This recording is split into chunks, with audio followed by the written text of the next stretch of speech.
A few different things I'd like to go over today. I don't know if you want to come up here maybe.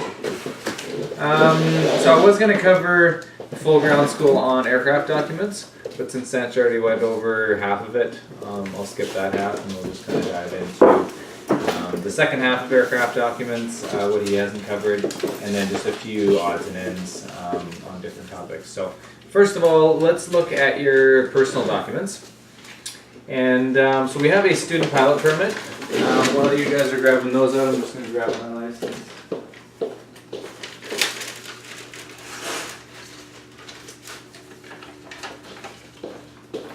So once you guys are done your course, you'll get something that looks like this. You can pass it around if you want to and have a quick look at it, but essentially it's like a passport. So it'll have your license stuff in it there. So that shows who you are and everything, and then it has all your different endorsements, ratings, and stuff like that on there. And then there's a section for medical. Yeah, there's a section for your PPCs. So when you get your annual PPC checks, they'll fill that out on there. Then they have a section for medicals, and so they'll stamp that every time you get a new medical. And that's basically it. I've taped in the back here a couple extra little documents. So my radio license, because that's from Industry Canada. I've had to tape that in there. And then I have my transportation of dangerous goods as well for ground operators. So I have that in there as well. So those are a couple documents that are kind of separate. But looking at your guys' documents, so this booklet is good for 5 years. Every 5 years I have to renew the booklet, just like your driver's license basically. But on your guys' documents, the student pilot permit, how long is that thing valid for? 5 years. Okay, that paper is good for 5 years, so that's kind of nice to know. So that allows you to do your solo operation type stuff. What are you restricted with that thing? What are your restrictions? Okay, you can have passengers. What else? By day only. Yeah, day. What else? I'm assuming you can't do any commercial operations. No. Training only, yeah. Conducted in Canada under VFR. Hey, look at you. You happen to be reading the document, hey? That's fantastic. So that's what I'd like you to do if you don't know the answer, is read on your document. Because 9 times out of 10, if you don't know the answer, it's probably written somewhere on your document. That goes for flight test or whatever you're doing. If he's asking you a question and you don't know the answer, look at the document he's asking you. There's a pretty good chance it'll have an answer on it, right? So yeah, so it's under Canada, or in Canada under Day VFR. Those are 3 answers right there. You can't take any passengers. You could fly solo. There's one exception where you can take a passenger. When is that? Flight test. Yeah. So, and there's a whole bunch of wording there, fancy wording. So for the sole purpose of a flight test, you can take a Transport Canada authorized flight test examiner with you. He's technically a passenger. So, yeah, that's about it for the student pilot permit. So that's good. Once you're done your license, what's going to end up happening is Amy's actually going to endorse the back of that, and that's going to become your temporary license for your actual official temporary license for 90 days, or until such time that you get this document within 90 days. If it's longer than 90 days, then you're kind of out of luck, but Transport Canada should have sent you on within 90 days. So once you get your actual license, you can just rip that up and throw it in the garbage. So, what else do we have there? Restricted operator. Okay, so we have a radio license. How long is that thing valid for? Life. Yep. What would be the only cases that it would ever get taken away from you? If you Swear on the radio. Yeah. Or? I think something. Oh, falsifying like a mayday. Yeah, exactly. If you falsely declare a mayday or something like that, if you're goofing around or something. Yeah.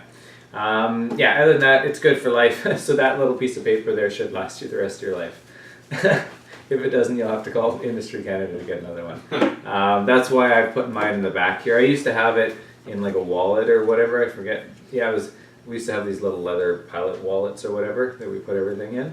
And that's where this was, and it kind of got a little bit worn. So it's not in the greatest condition. But anyway. Okay, what else do you guys have there? Medical. Okay, your medical. So that paper is what you're going to have, obviously, until you get the booklet, and then we'll go into the booklet. How long is that piece of paper valid, technically? A year.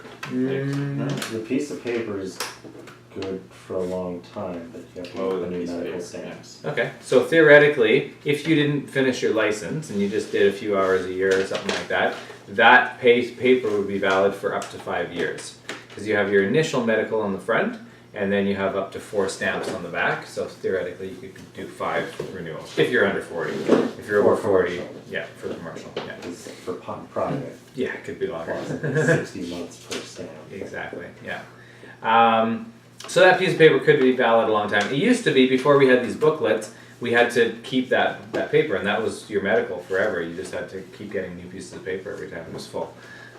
So I remember that, and that's kind of the way I started, and then eventually, I think before I had to get a new paper, they went to the booklet, which was nice. So you've got that. Now, that medical, what class of medical is it? Category one. Last one. Okay, and is there any other category? These are 3. 3 of them, I think. Yeah, it was just 1 and 3. I don't know if there's a 2 or not, Oh, but okay. I only know of 1 and 3. So what's the 3 for? Um, So it's for private. Now, if your medical, so how long is your medical? If you're under 40, how long is your commercial medical valid for? Your class 1? 12 months. 12 months. Okay, exactly 12 months. Yeah, it says 12 months here. Let me see.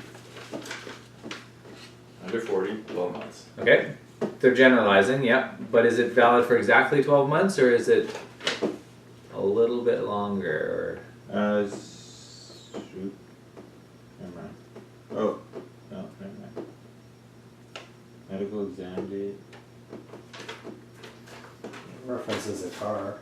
Okay, so in the cars, if you look it up, it's actually valid for till the first day of the following month. So in that case, it's valid till the first day of the 13th month, which is actually kind of neat because if you time your medicals correctly, you can gain a month every year. So you can do it the 1st of January, then the 1st of February, then the 1st of March, and you can continue on. So you could technically do it every 13 So you months. save like $200 every Yeah, you save a little bit of money. 12 years. More importantly, you save a little bit of time. You don't have to do it every 12, you can do it every 13 months, which is kind of nice.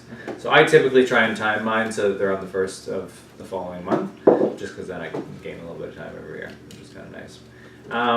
And up until what time of day can you use that then? 23:59. Yeah, basically. So up the minute before midnight, exactly. So you can. It's still important to know that you can use it that entire day still if you want to. So if it was, if it was due on the 1st of January, you could fly all of the 1st of January and theoretically still go get your medical done the 2nd of January, first thing in the morning before you go flying. Which is sometimes what I'll do too, is wait until the next day if the 1st happens to be a Sunday or something like It's that. cutting her fine. What if your doctor cancels on you? Yeah, I know you don't want to do that. Fly for a couple of days. Yeah, you just can't fly for a couple days. So anyway, it's just little nice things to know about it. It does have that chart on the back of it there that shows if you're private or commercial and under 40 and over 40. So it gives you the breakdown of how many months everything is.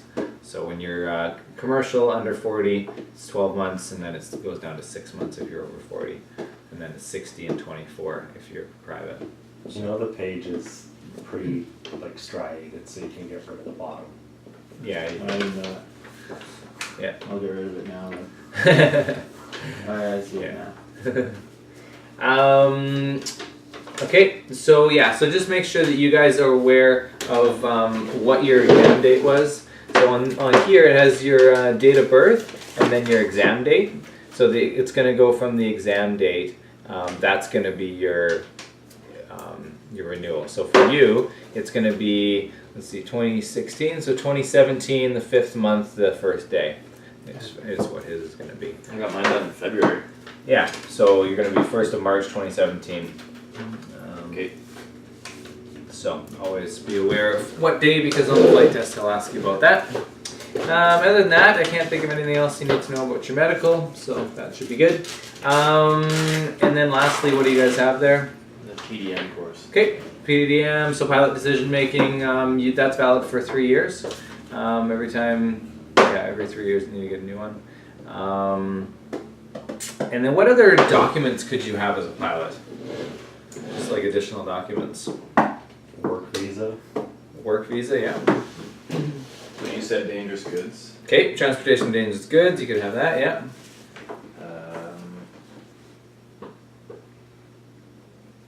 Oh, like, do they give you extra documents for night readings or for IFR? That all goes in your license, Okay. yeah. But you can have things, well, PPC, so that's a check basically that you have to have somewhere, so you can have that in the booklet. You can have like a hover exit card. That's a pretty common thing for firefighting and that kind of stuff, to be able to perform hover exiting. Hover exiting. what's Like that? you come into the hover and someone gets out while Yeah. you're hovering. Exactly, yeah. So, so those are a couple other cards that you could get. There's a few different ones, but those are kind of the main ones. So, awesome. So that's good for documents. Let's have a look at.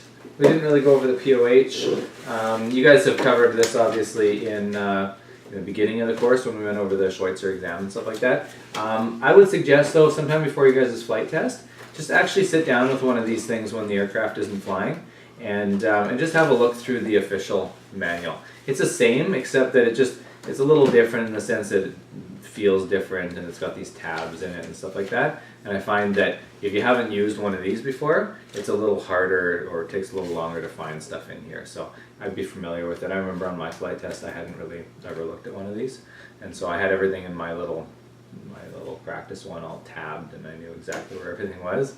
And then he asked me to look something up in here, and I was just like flipping around trying to My find tabs. stuff. It's like, where is it? I don't know.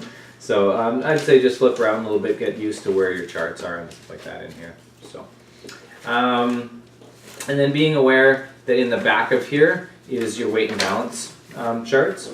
And so this is where you'd find out what the weight and balance is for the aircraft that you're wanting. So our setup that we have here is we have 8 different configurations for every possible configuration the helicopter can be in. So doors on, doors off, so left or right door on and off.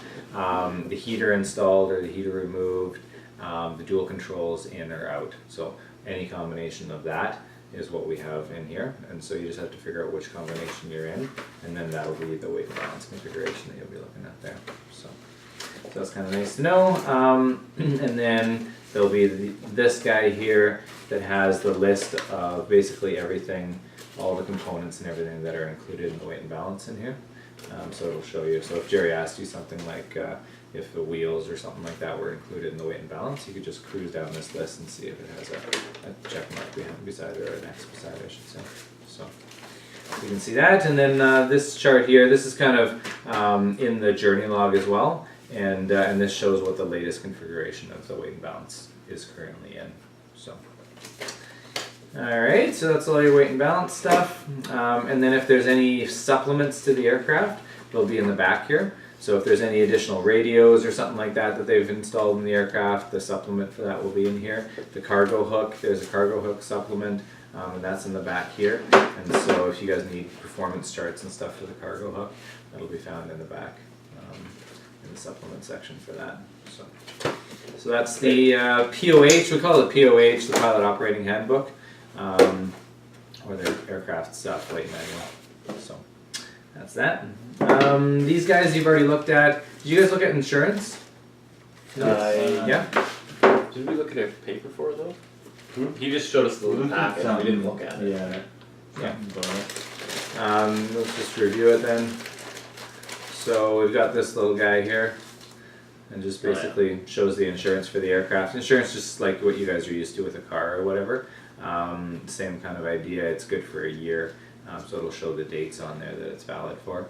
And then there's going to be a little statement here that it says for the amount of insurance. In this case, it says that it exceeds the minimum limits stated in Section 7 of the CARS, the Canadian Aviation Regulations. So it exceeds the minimums. Well, that begs the question, what are the minimums? Any ideas? No. I have no ideas. What's that? Go to cars. Go to cars, yeah, exactly.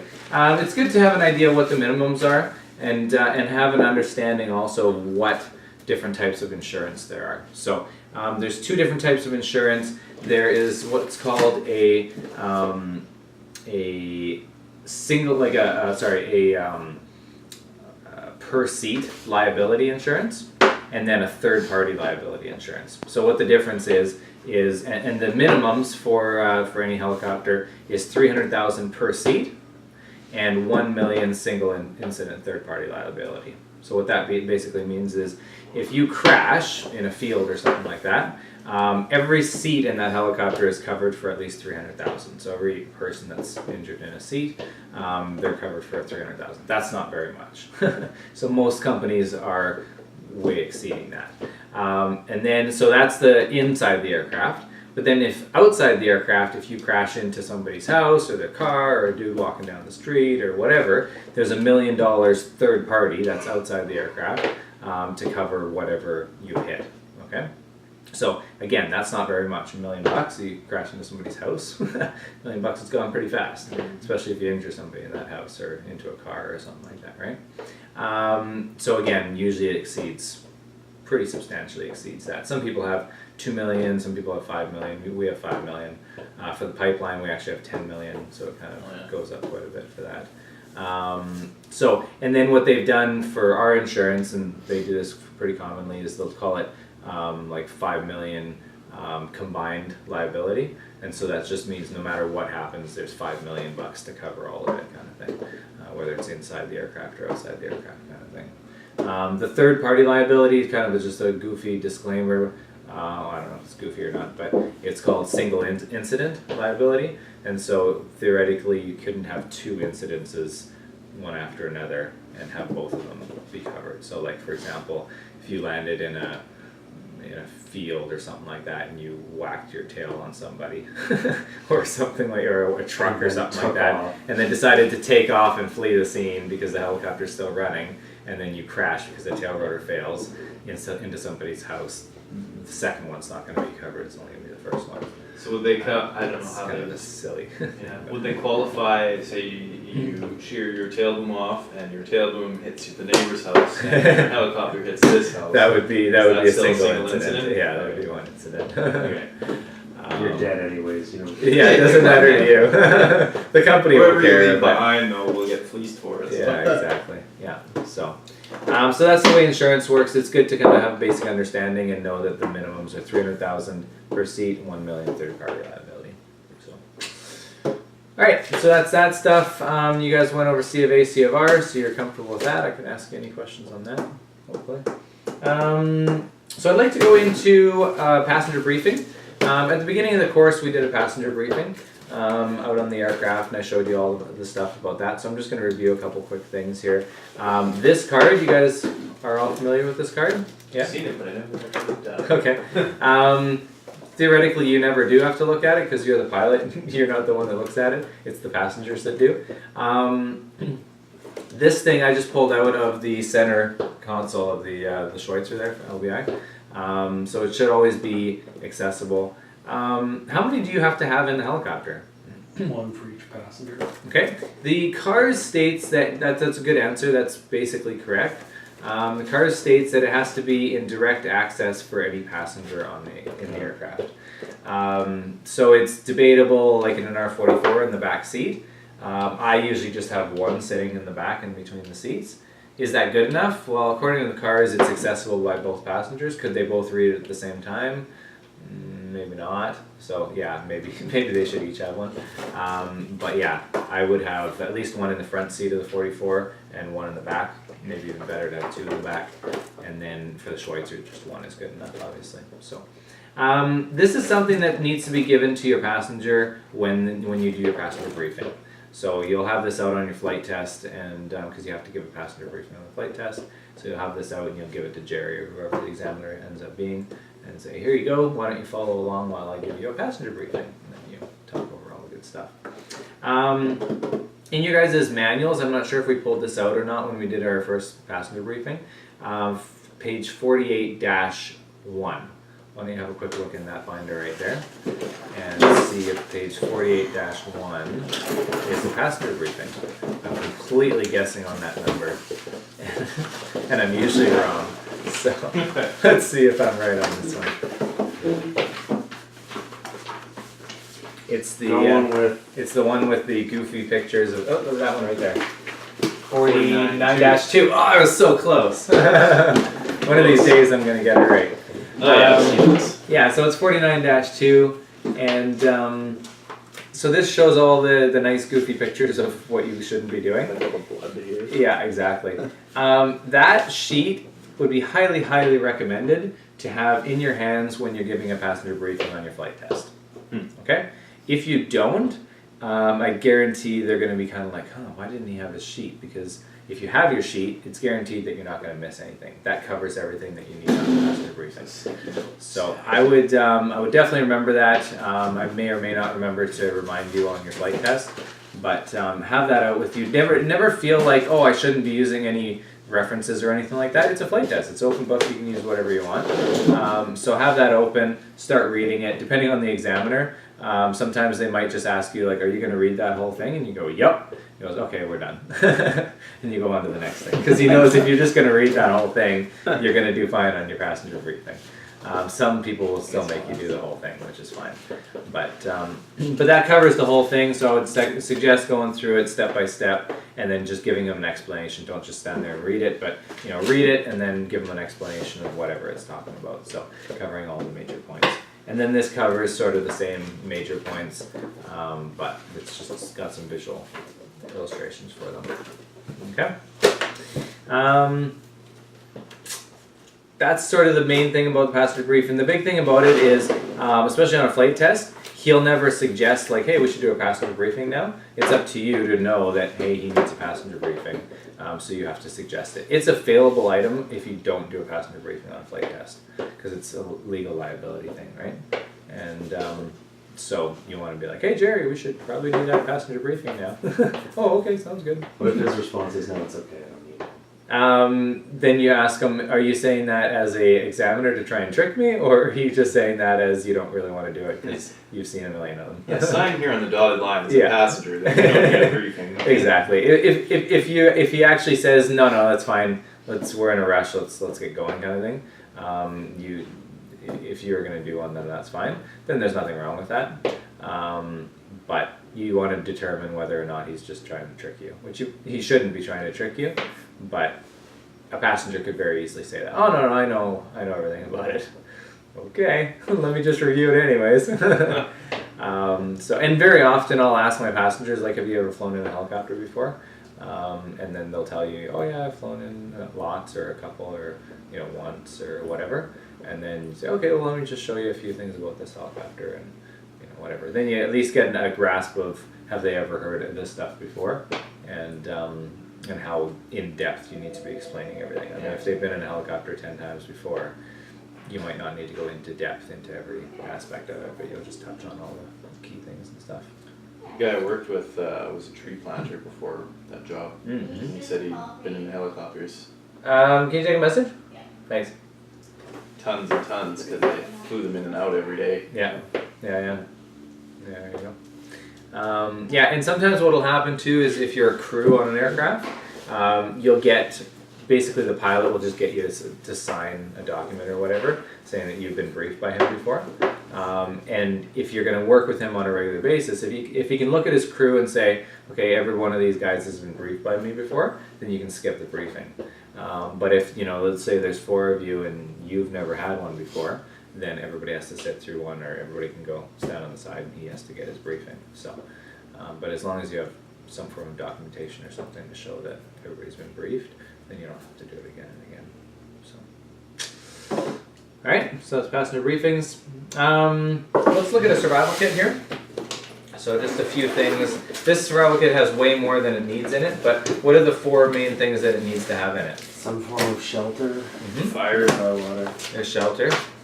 Yeah, purify water. Signal. This is the newest form of that. We looked at that the other day. That's the life straw. It's kind of cool. The UV sticks are pretty awesome too. Yeah. I guess any batteries. Oh yeah, okay.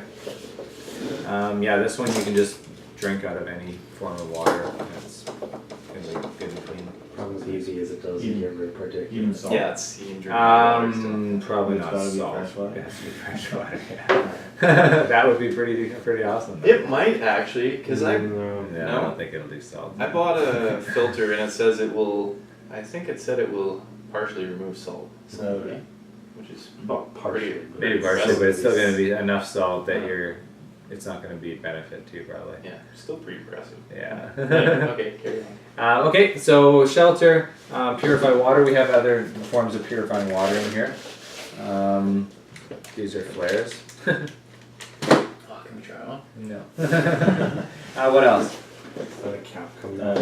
Signal, purify water, shelter. Okay, so signal. start a fire. So we can signal, yeah, and then start a fire. So we've got some waterproof matches, so that's good. So those are all the 4 key things. We also have food rations. So we've had a look at these guys before. Get fat. Yeah, get fat if you're gonna eat too many of those. We have a little booklet for just survival tips and stuff like that, how to build shelters and things like that. Oh, can I see? That's kind of nice. I love We have wire, so that's going to help you build your shelter. We have a whole fishing kit here with fishing net, hooks, lures, the whole 9 yards, rope. Rope can help you build your shelter and stuff like that as well. Another thing to cook with. So, and something to cook with. Throw some water in there, purify it, whatever, some fish. This is that saw I was talking about. I don't know if you guys have ever seen one of those before. I've never tried one, but apparently they work really well. So you just put your fingers in either side. it. Kind of hurt your fingers, but they do. I bet they would hurt. Yeah. Yeah, hurt your fingers. Yeah, little compass. Super basic, but a couple of the little blankets, the thermal blankets. Nice. A flint, just in case your matches run out. You guys ever tried to start a fire with a flint? That's hard. No? No? No. It's very, very, very difficult. I did when I was a kid and it took forever. Does that have the magnesium block too? Not sure.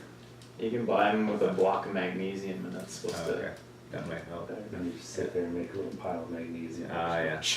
Yeah. Yeah, that would be nice. This one doesn't have that, I don't think. But very tough to make a fire with that. Not bug spray, but bug repellent. Very useful when you're stuck out in the woods. Here's our tablets to purify water. So that used to be our only method. Is it fluoride? And this thing actually has 2 rations. Or not included. fluoride, iodine, I mean? Yeah, I think so. Bromine. Yeah. Yeah. Tastes like pool water if you use them. So that's your survival kit. Lots of goodies in there. It'd almost be fun if it weren't for the fact that you don't know when you're going to get rescued. But it would almost be fun to have to go use this and see I would the have survival that. kit. I'd love it. It would be fun, yeah. So that's all that stuff. ELTs. Why don't you guys tell me a little bit about the ELT that we have in the helicopter? Tell me what you know about it. It's a manual Nice. activation on it. Okay, it has manual activation on it. It's another activation in the cockpit. It'll automatically activate under a certain G-shock. Okay. What else? I think that's about all I know about it too. Okay. What's What's it called?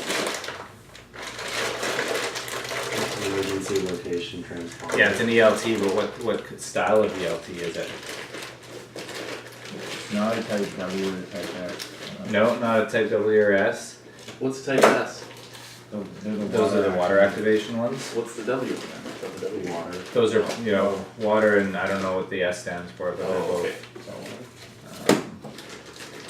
They're both for water activation. Okay. Yeah.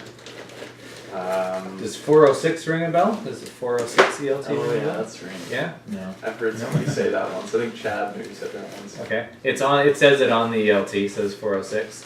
I don't know if that's actually gonna close. Doesn't look like it. Okay. So we used to have old ELTs that were called 121.5 ELTs, and up until semi-recently, in the last maybe 6 years or something like that, that's what most people had.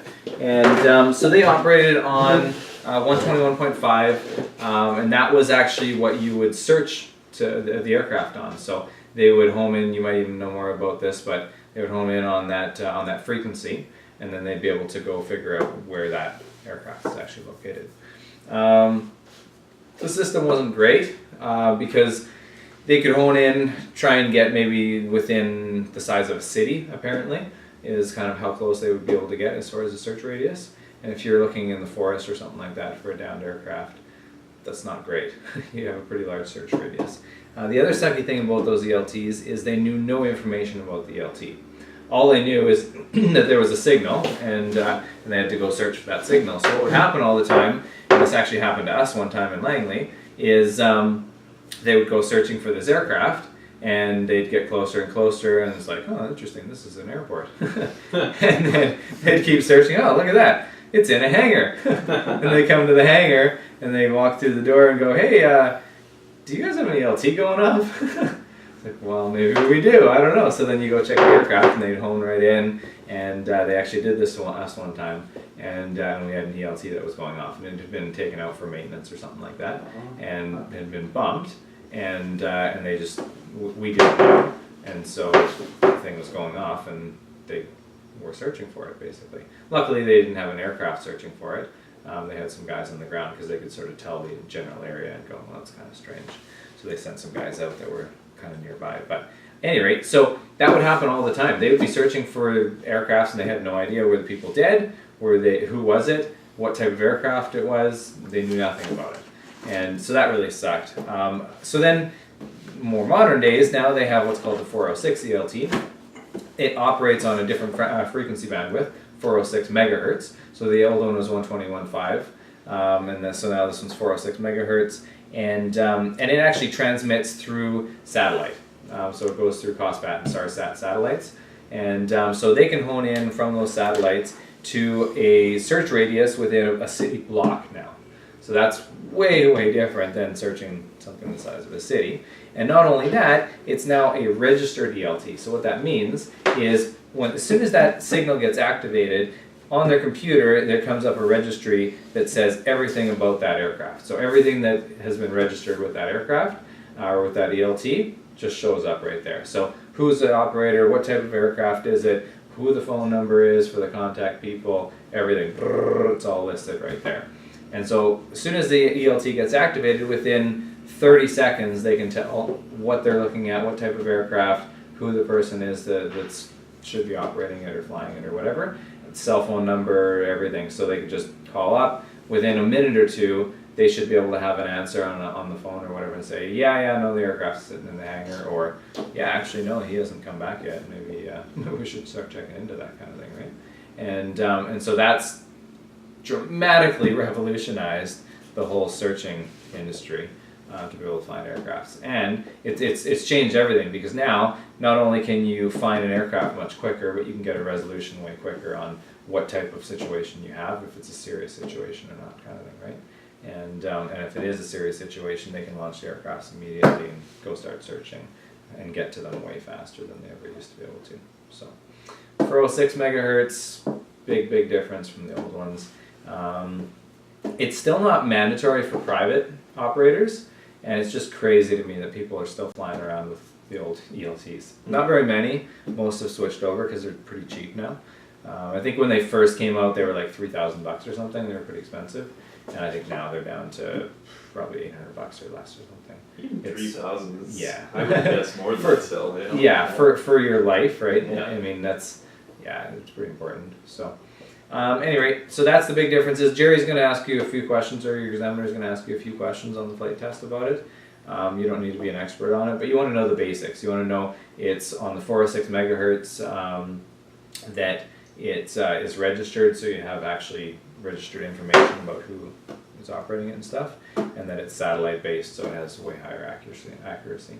So those are kind of the main key factors. But it'll still transmit on 121.5. Yeah, so it still sends out a signal on 121.5. They could technically hone in on that. They never would, but yeah, you can actually hear it still on that frequency. So when we want to test ELTs or whatever, we can still listen to it on that frequency. Yeah.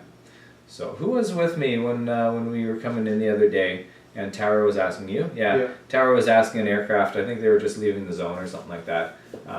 Can you check 121.5 to see if there's an ELT going off? And the aircraft wasn't responding, so we quickly flipped over and woo, we heard it right away. And so called the tower and said, yeah, well, we can hear it. So, yeah, I don't know if it was a real serious thing or not, probably not, but yeah, sometimes How you'll still long? get that. How long will the battery on the ELT last? That's a great question. If it's transmitting, I don't know for sure, I guess- but I'm gonna guess it's gonna be in the ballpark of 12 hours or something like that. Because they'd have It's your gonna be a long position long before that Yeah, anyway. exactly. Yeah. So they should have you honed in within, I don't know, maybe within an hour. They should have like a dead accurate signal. Yeah. So long before it's ever gonna die. Obviously, if it goes into water or something, then that could affect it. So I think the units are fairly well sealed. So if they got wet, splash wet or something like that, they'd be alright. But if they were completely submerged, it might be a problem. Yeah, they'd have to be alright for rain or something. Yeah, absolutely, that kind of stuff, no problem. But even, you know, if there was water spraying on it or something, probably be okay. But, yeah. Okay, so that's that stuff. Lastly, there is, a quick look here. There's a PowerPoint on wires. Are these It's in called both low lines? flying. A low flying, okay. Have you guys all gone over it? Yeah. I asked Sancho this last night. Do you know where the video of the Schweitzer going into Widgeon Lake is? I don't think so. I had it hidden somewhere. And, yeah, and I don't think I have it anymore. I don't know. Maybe I That'd be do. cool to see. Yeah, I'll look and see. Just want to go over a couple of quick things. Yeah, so when we're flying in valleys and stuff like that, logging is obviously a big concern as far as wires go. Typically, we shouldn't be flying low enough that if we're coming into a cut block like this, that we're going to hit a wire that's strung below the trees. So if there was fresh logging going on, this is kind of what it would look like. You guys are going to see the trees fell, and then they're going to be, you know, bucking them and hauling them out and stuff like that. So if you saw something like this, you just be really cautious about landing in an area like that, because they could have cables up for pulling those trees out. So those are kind of the types of sites that you'd be seeing. The ones that you're more concerned about is when they're trying to haul those logs off the side of a hill and across to a main landing site or something like that. And that's where you'll start to see some, or with a grappler like this, a grappler yarder.